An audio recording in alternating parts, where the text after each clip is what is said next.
Don't crash on me again. Okay, for anyone who is watching this and moved into part 2, my computer crashed. Yay! So, blue screen of death, straight up. However, as I mentioned before, Mark Zalmanoff is known for always having a smile on his face, and that's why there is no one better to touch on what 3 ways you can bring more joy into your life. So, I'm going to let the expert himself touch on this. So, Mark, what's 3 ways people can be more joyful? All right, 3 ways. Number 1, live with gratitude. We talk about like expressing gratitude on a daily basis. There's all kinds of different influencers and things out there that tell you to do this, but it really fucking works. And here's why. This is starting your day with gratitude, by the way, too. Now, this to me, it's a constant thing. I definitely verbally, internally, written, like I express gratitude on a like daily throughout the day, right? But for most people, it needs to be an active thing because it's not the first thing they think of. So when you start your day with gratitude and you physically write down 3 to 5 things that you are grateful for at the beginning of your day, like before you start checking emails and getting riled up and phone calls are coming in and the kids are headbutting you or whatever, like 3 to 5 things written down somewhere in your phone on a sheet of paper, whatever that you're grateful for. You start priming your mind to look for things to be grateful for. And the other thing it does, so let's say you're like, I'm grateful for my wife and my kids and a roof over my head and tacos and, the Dallas Cowboys. What nobody's grateful for the Dallas Cowboys, but just pretend for a moment, right? Maybe back in the 90s. When you go about your day and life does what it does, which is throw shit at you, you have a chance to go, wait a minute. You can let it affect you, but you can go, wait, I just said I was grateful for all those things, all these amazing things that I have in my life. Why am I going to let this bother me and derail me from all these wonderful things I just said I'm grateful for? And if you do that day in and day out over time, it really does allow you to let things go. And, I got a saying that if it won't matter 5 years from now, it shouldn't matter 5 minutes from now. So all these little annoyances and things that happen to us on a daily basis, like most of it just doesn't matter. And when you're able to approach things with a gratitude mindset, it really does bring joy. So that's number 1. That's a big one. Number 2, be the change. Most of us, if we could wave a magic wand, would want to change a lot of things about the way that the world works. Whether it's health and fitness, whether it's politics, whether it's, you name it, there's 1,000 different things that it's like, I don't like how this is. I don't like this. We need to get rid of that. There's corruption over here. There's, crime happening over there. But there's so much that you have no control over. But what you do have control over is this person that's you. And you get to do whatever you want every day for the most part, hopefully legal things. But if you want to see more happiness in the world, go be a happy person, right? If you want to see people being more active in this world, go be an active person. If you want to see, let's say you're passionate about child adoption, well, go adopt a child. I know that's very simplistic, but go get involved in that process. Go be an advocate. Go volunteer your time, because what that does is the people in your circle of influence, we all have one. Every one of us has people around us that are watching and seeing what we're doing, and in some way, shape, or form being led by us. And you have the same, like there's people in your circle that you look to and you kind of get led by them, but you slowly begin to influence that circle, and people go, man, like that dude really works out a lot. Maybe I should work out. Man, that guy's really passionate about adoption. Like maybe I should learn a little more about it. I don't even know anything about it, right? So by you just being the change that you want to see in the world, you slowly seep that into the people around you, and that's influence, right? So all these people that are influencers, like I hate that damn term.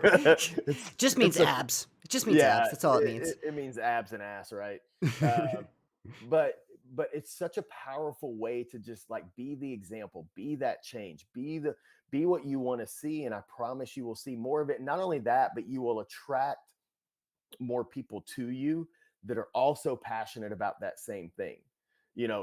Josh, you're a great example of that. Like John and I formed this company and we start coaching people, we attract people like you, and now you're a part of it, right? That's a prime example of like, I want to continue to change the fitness industry. And here we are doing it because we just showed up for ourselves and acted as if we were already doing. And now along come you and Brad Willie and David Rowland and Victor Fernandez and all these awesome people that are down for the cause too. So it's a super, super powerful way. But in my opinion, it's one of the easiest things you can do because it's just you. Like you get to control what you do and say and think and feel on a daily basis.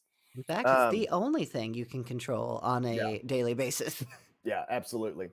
And then the last thing, which is one of my favorite things, memento mori, which is remember your death. For those of you watching, I have a tattoo on my arm that actually says that. And it is the reminder that at any given time, your life could be over. I mean, over, not like, oh, everything's over. No, like done, dead. You're gone from this world. Your shadows and dust. Like that's it.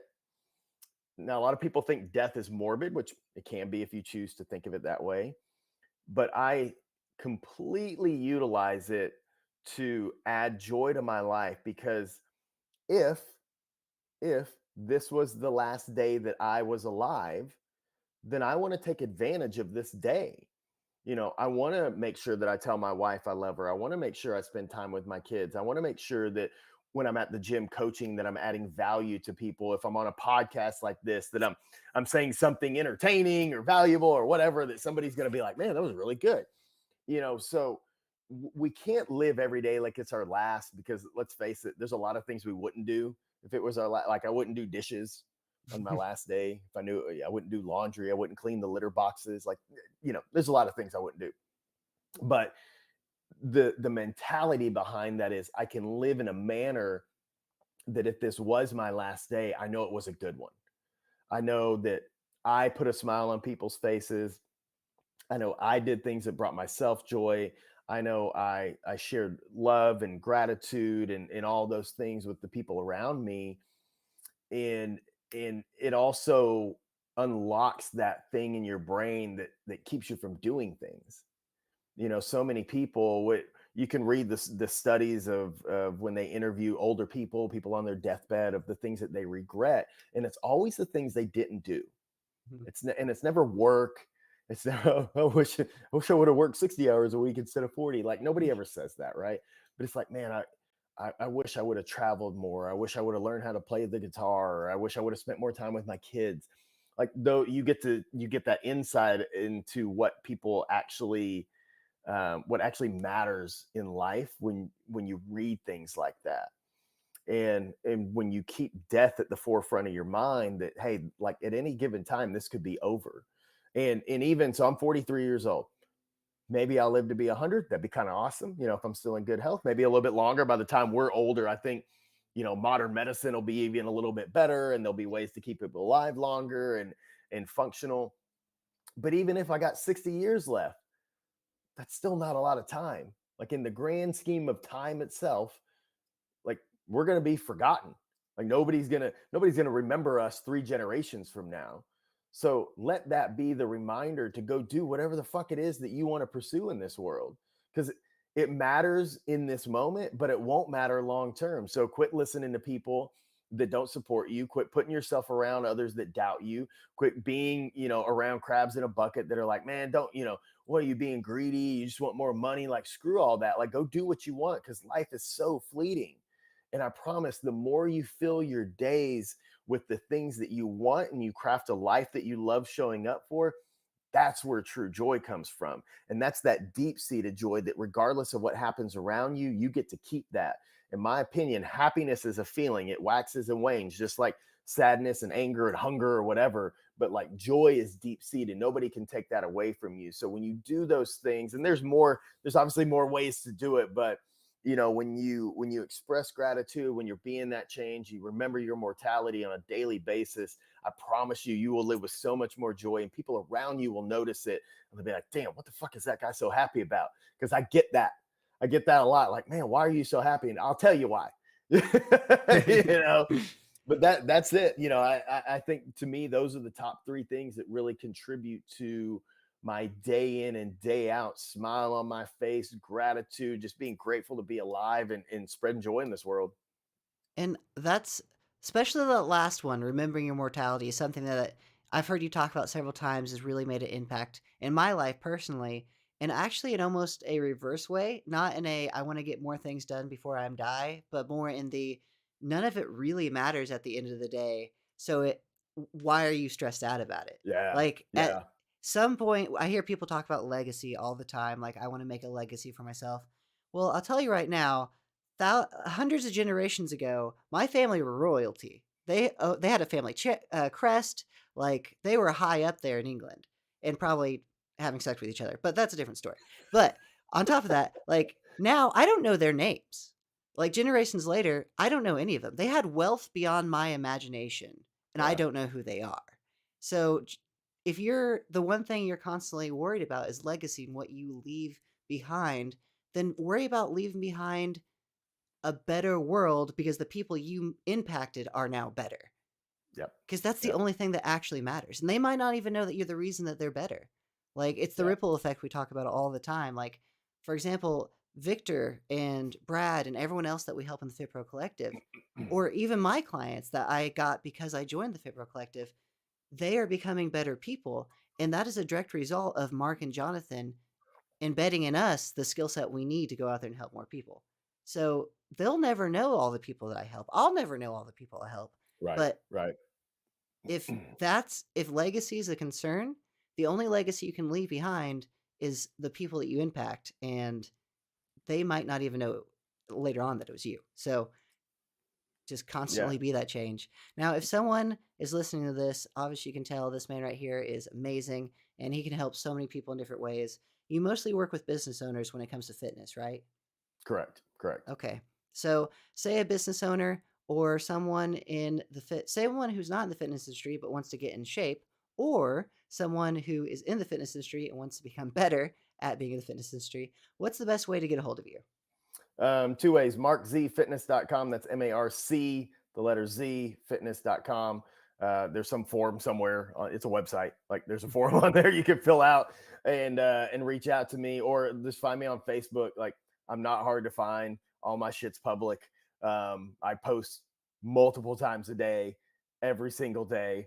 So I'm literally not that hard to find. There's only one of me. I have a son named the same, but he's not even on social media. So Mark Zalmanoff. Find me on Facebook, shoot me a message. I'd love to chat with you if you need help in anything. Like, I know a lot of great people too. So, whether it's me that can help solve that problem, or I can direct you to some of my very close friends and other business owners that do some really, really awesome things and helping people grow their business and change their mindset and all that stuff. So, if I can be of service in any way, please reach out. You definitely need to reach out to this man, even if it's just to say hi, because he will better your life. And worst case scenario, you see his gorgeous new baby on Facebook because it's all over there right now. But with that being said, I am going to go ahead and wrap this up. Thank you so much, Mark, for joining me, and I'll let you get back to that family. Have a good one, everyone. Appreciate you. Appreciate you. Oh, wait, no. You got to do your thing. Say your thing. Hey, by the way, make good choices, everybody. There we go. There we go. That's what I was waiting for.